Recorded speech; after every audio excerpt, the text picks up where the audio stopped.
What is going on, everybody? And welcome to a brand new episode of Revelation Communication. This is episode number 133. And as you can see, I am joined by a very special guest on this episode, my son, Jonathan, coming at you from Crestview, Florida. Good morning, son. Thank you so much for joining us. Yep. So I guess he's not saying good morning, whatever. We'll get over Can it. you hear me? Hello? I can hear you. You might need to speak up a little bit louder, man. Yeah, my bad. But what I want to do is let me, obviously, you guys obviously who are watching and listening, you know the format. I want to read a verse, and then I want to kind of set up the podcast for everybody. Coming at you from John chapter 9. It's what I preached out of this past Sunday. It says, "And as Jesus passed by, he saw a man which was blind from his birth, and his disciples asked him, saying, Master, who did sin, this man or his parents, that he was born blind? Jesus answered, Neither hath this man sinned, nor his parents, but that the works of God should be made manifest in him."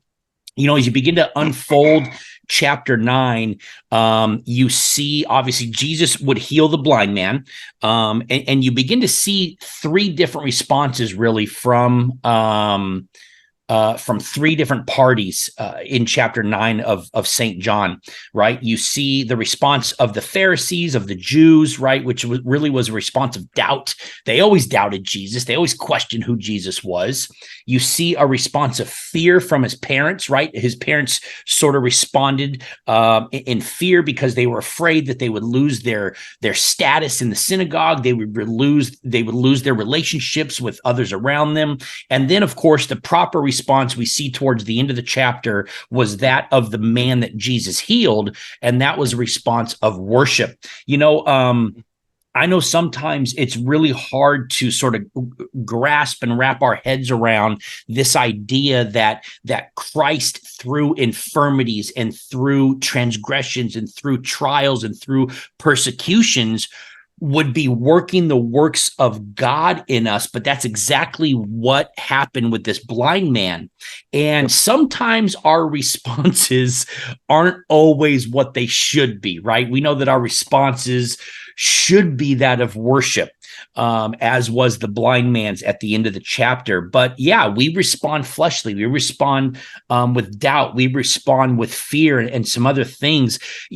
Son, what are some of the main reasons why maybe in these times and in these situations, why do we doubt? What is it that we're doubting? Maybe, I guess, is a better direct question.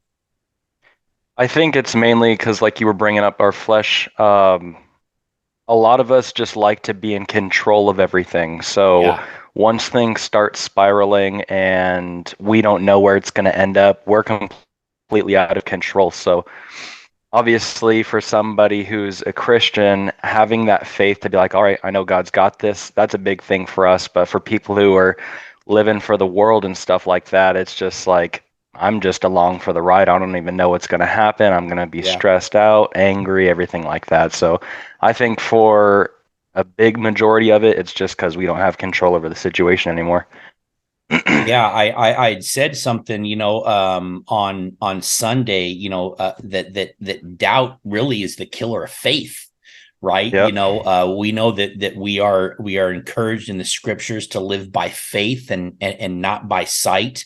But in our flesh, in our human nature, I guess, we are very visually pleased, right? When we see things, we're pleased by things, right? We want to see what's going to happen. We want to see what's down the road. We want to have this above the forest view of life, right? We have this idea where, I can only see in front of us. We can't see what's beyond us, but we in our fleshly desires, we want to see what's above. We want to see, the playing field, so to speak, that God sees, but we can't see that because we're not God. We're not divine. And so it becomes a doubt becomes a killer faith, right? Because as we're admonished to live by faith, when we doubt, that sort of takes faith out of the equation, right? The Yeah. emotion of doubt sometimes outweighs our faith. I mean, I don't know what are your thoughts on that? I mean, have you ever experienced, where, and it is what it is, right? We've all fallen victim of this, but have you ever had times in your life where doubt just killed your faith, man? Oh, 100%. Yeah. I just think about like how many, just going back to this, how many interviews it was before I got the opportunity to come out here, like every time when you go through one, you feel like you did good and, promises, of course, stuff Yeah. like that. And then, yeah, you just get beaten down. You're like, well, there's another one. What's that going to do? And then, yeah, you get into this bad attitude where it's all like, all right, God, well, I guess you don't want me to do any of this stuff. So what's the point? And yeah, you just kind of, you get in this negative Yeah. atmosphere, I guess you could call it, where, yeah, you ain't got faith that he's going to do anything for you and stuff like that, and then, Right. yeah. Yeah, man, it is so hard to live by faith, man, when you're just Oh, yeah. constantly sort of running into Getting negative, beat down. negative things after Yeah. negative things after negative things. I Yeah. remember you, going through all these interviews, with Lockheed and with all these other companies that you were trying to get, onboarded to, after you were discharged from the Air Force, man. And just the humbling that you maybe had to go through, I think, for a Oh, season, yeah. getting out of the Air Force and doing what you did when you moved back here to the Coachella Valley, and just grinding away and Hmm. grinding away at your goals. But eventually, right? Did God not answer your prayers, bro? 100%. Yeah. And he certainly hooked you up out there in Florida. And I think that you have your foot in the door and you are, working for your dream company, working your Yep. way, I think, Yep. towards your dream job. And God is certainly blessing you, man. But again, Yeah. like, you don't, going back to what I was saying earlier, like, you don't see that in the Mm-mm. immediate, right? You don't Yeah. see that, in the process of getting there, right? And Yep. it's hard to, as the blind man did, it's hard to worship God through the unknown. Yeah. It's hard to 100%. worship God when, right, we believe, right, and we know that all things work together for good to them that love God and to Yeah. those who are the called according to his purpose, right? Romans 8:28. It's Yep. hard to worship God in the process of God working all things together for good. Yeah. It's hard to get to that position of worship and say, Lord, I trust you. I believe you. I have faith in you. I'm going to worship you no matter what, right? Because Hmm. we're not seeing results. We're not Yep. seeing outcomes. We're not seeing the end of the road. We're not seeing a whole lot of things, right? And doubt certainly is the killer of faith, man. I know, all throughout my hospitality career, and starting as a minimum wage bellman, and kind of getting an itch for hospitality, and starting to progress and grow and move on into different positions and supervisor positions and then management positions and then director positions and then executive positions. I can't tell you how many jobs I interviewed for, man, throughout my 21 years, and Yeah. being told no when in your heart and in your mind you're convinced that you're qualified and that you should get the Yeah. job, and then to be told no, it's like, yo, dude, that hurt, man. Yeah. But of course, God was orchestrating, right, and setting up something, that was beyond my understanding, at least at the time, to Yeah. get me to where I was in certain positions, in certain locations, for his glory and for his honor. I mean, look at, where we ended up, right, in 2012, right? We ended up here in the Coachella Valley. I was Mm. chasing my hospitality career, goals, and we end up out here, and for the first time, at least in your life, we actually settled. We weren't moving every year and a half, 2 years, as I was Yep. chasing and pursuing different cities and towns and opportunities. But God moved us out here, and kept us out here. And who would have thought that in 2020 I would have left all that, staying in the Coachella Valley to do what we're doing right now, right? So Yep. that's just unbelievable to me, man. Worshiping God There you go. in the process. Another thing that sometimes comes up, right, is this fear. This fear and this idea of losing status, losing notoriety, losing positions, losing friendships. If and I said this on Sunday, if doubt is the killer of fear, or excuse me, if doubt is the killer of faith, then fear absolutely freezes faith. Right? What are your thoughts on that, buddy?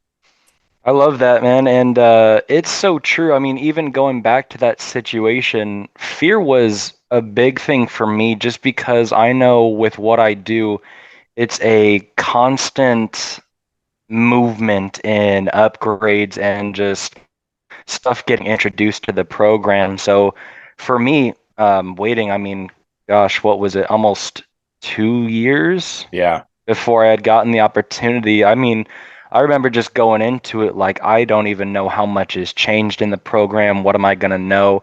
And it plays into doubt again. Like I doubt I'll be able to do stuff like this. And Yeah. I mean, here I am just thriving and absolutely loving it, thankfully. But yeah, 100%, and moving more towards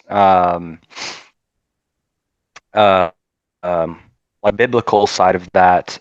Yeah, fear in faith 100% frees it because you just start focusing and trying to fix things on your own and not pursuing God in any aspect really anymore. It's like, oh, I have to be the one to fix all this Yeah. instead of turning it over to Him and be like, God, I know you got this. Yeah. Let me know what you want me to do through you type Yeah. situation. So, Yeah. Obviously, I think doubt and fear often it can be coupled together, right? yeah, Because, 100%. specifically kind of speaking to your situation, you were doubting, is this job ever going to happen? Am I ever going to land this opportunity? And with that, I know for you too, right? You were sort of in a unique situation where, you were beginning a family, right? Hmm. I know that kind of in the midst of this process, your wife was pregnant with your daughter, Yep. and there's a sense of fear that comes with um, the provision, right? The providing for Hmm. your family as a husband and as a man. Which, listen, I'm going to point it out there right now. Men are to be the priests, the providers, and the protectors of their homes, right? And, Yep. and when men are put into a situation where they feel like their ability to provide is going to be hindered, that brings about fear, Hmm. right? Knowing that, hey, this job that I'm currently doing, and I know the job that you are currently doing, this isn't a long-term thing for me. How am Yeah. I going to provide for my family long term? And so fear starts to develop Hmm. because you don't know, like, you fear the unknown. And I think that's the best thing that can be said. Can you speak to that, fearing the unknown? Yeah, I mean, I remember there was multiple times where like we were just scraping by every time. And like we would just have enough to do rent, just have enough to get food, stuff like that. Um, and yeah, fear of the unknown is so true because I mean, there's always stuff that's going to come up. You don't know whether cars going to be breaking down, hospital bills, stuff like that. So, Yeah. when you're just at that point of barely being able to make it 100%, you start trying to go into overdrive, like, what else can I be doing to help my family type thing. So, Yeah. yeah, I'd say it can also be, it it can be good and bad because it can be a motivator to like get out and do things more, try and figure out better opportunities, but it has to be um, driven through Christ to be good, in my opinion. Yeah. Because if you're trying to take things into your own account and just go, figure it out, you're just going to end up down wrong avenues. So yeah, it's important to remember that, you know, no matter what, Lord, your will be done, man. yeah, You know, and I know for obviously a season in your life, many seasons in my life, even though the season was uncomfortable, it was the Lord's will. yep, He postponed me from getting opportunities and from getting positions because it was his will, because there was something later on that was the right time, the right place, the right thing for my life. You know, yeah, and similar to your situation, you know, after you got out of the Air Force and you're pursuing this career that you wanted, every time it wasn't the right time, it wasn't the right place, it wasn't the right move until it was. Right. yep, But with that though comes a lot of uncertainty, oh a yeah, lot of doubt, and as we were saying, a lot of fear. But again, going back to the foundation of like our text in John 9, you know, it's really Christ working the works of God so that they can be manifest in us, right? You know, and I know that getting to that position is sometimes a frustrating thing to go through, right? I know personally, like, you know, as again, hindsight's always 2020, but as Christ was, you know, working the works of God in me, that he may be glorified and that he may be honored. You know, there's seasons of anger too, right, that kind of come with that, man. You know, I think you know, all these emotional responses, right? You know, love, I think, is the number one emotional response or number one emotion that we have in our lives. I think fear is probably number two. Fear is one of the most biggest emotions that we deal with in our lives. And then another one, man, is anger. You know, yeah, we get angry, I think, naturally when things don't go our way. We get angry when we're trying to understand things and we just can't understand them. I can't tell you how many times I've had anger hinder my relationship with the Lord because, dude, I'm not agreeing. I'm not agreeing yep. with you, Lord. I'm sorry. You know, of course, ultimately, you know, I can't argue.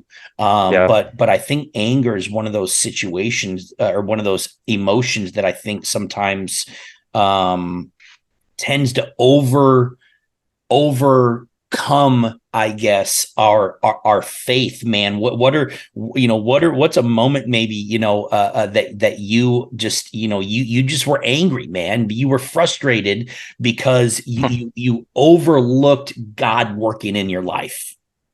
yeah. You know, it's funny you saying all of this hindsight 2020 and stuff because I mean, yeah, looking back on it, me getting out, me having to go through all of those interviews just to land this, in my opinion, what was 100% what God had wanted. You go through all of these things where, like, yeah, in your head, I think a lot of it, like you were saying earlier, was I needed a humbling because after all of those, I was in my head looking back on it like, I got this. I knew I like crushed that interview. It was a very I centered. I did all this. I'm the one that got me Mm, here. yeah. And I remember, yeah, it just like got to a point where it's like I'm done, and I stopped doing interviews for a while, and then we had picked up, funny enough, Men of Resolution, and I feel like that's what really was able to pull me back in to Yeah. getting a stronger relationship with God again. You know what I mean? And Yeah. Yeah. Yeah. that's when I noticed things going better. Obviously, that's going to turn around happiness in their marriage, better father, just a better outlook on everything. And sure enough, I mean, I know it wasn't maybe 1, 2 interviews after that is when I got this position. So yeah, Yeah. and it's funny too. I think it plays in this exact role. Doubt turns to fear, fear turns to anger. Yeah. So Yeah. yeah, you just see all of that line up, and it's crazy, but I mean that's the sad truth. We're all human, Right. you know what I mean? You started with Lockheed in January of January of 2021 last year. or of 2022? No, January of last year, yeah, of, 2022. of 2022. Okay, yeah. We had gone through, I think, the Minna resolution from, I think, May of 2020, if I'm not mistaken, all the way through to November of 2020. And like you said, I definitely noticed like sort of just a change in you through that, just Yeah. being able to see, I think, with a clearer picture, what God expects of us as men and as husbands, as fathers, as providers, protectors, priests. And really it, when you understand and you begin to know God's expectation for us, it allows us to it allows us to pursue that with a deeper understanding, right? Because if God expects something of us, right, he's going to provide whatever it is that is needed to meet that expectation. God is not a Yeah. God that says, okay, Solomon, I need you to do this, good luck, right? Yeah, He's you a got God it. that is, hey, Jonathan, I need you to do this, and here's what I'm going to give you to do this. Here's what I'm going to Yeah. provide for you to do this, right? And so, when we know that, man, when we have confidence in that, you know what, man, I'm being called to do this, I'm being asked to do this. I know this is the will of God. God will always provide and champion and make sure that we have whatever it is that we need to be what God has called us to be, man. If I know for you, in that season, after Minna resolution and even going through it, there was just this change in, okay, man, now I know what I need to do, and I think that sort of just furthered your drive, right, to pursue Yeah. that, and here's what I appreciated about you was like, even though you were, the answer was no, no, no, no, no for so long. You had started school, you had started pursuing, your education in what it is that you wanted to do in the future Yeah. without the job of that you were looking for, and here you are. I know you're going to be graduating, soon, and you're going to have that, that degree, and you're already applying it to the job that you have, right? And Yeah. so again, here's this idea that God is working and worked the works of, of God in you during that season. Yeah. The last thing, obviously, that I want to talk about, and this was the proper response, and that is of worship. Right. Yep. When Christ is working the works of God in us, that he may be glorified, that he may be manifested in us. Why is the response of worship so important? 100% simple as this. It's because we couldn't have done it without him. Yeah. Like I was saying, that was a big thing I noticed in a change of me going for what I did end up getting versus what I was going for initially. And yeah, like I said, it was more self-centered for me in the beginning. And then I remembered it turned to me getting the opportunity for an interview and just nothing but praying about it. And then me getting the interview where I feel like I did really good, but I turned that into thank you for giving me the strength to do that, God. Yeah. And stuff like that. And yeah, I just noticed a very big change in how I was going about worshiping at the end of the day. Like, Yeah. thank you, God, for giving me this opportunity. If this is your will, let it be done. And yeah, it gave me a lot of confidence too, because I felt very good. I felt like this is where God wanted me to be. And yeah, that's kind of how things played out for me. So If doubt is the killer of faith, if fear freezes faith, would you agree that worship grows your faith? 100%. Yep. Yeah, I know that I know that, for me, through worship, my faith grows. Yeah. And it even grows, right? When you're able to worship God through those difficult seasons, through those times of not understanding, not knowing, through the doubts, through the fears, through the anger, if you're able to worship God through that, that absolutely grows your faith. Yeah.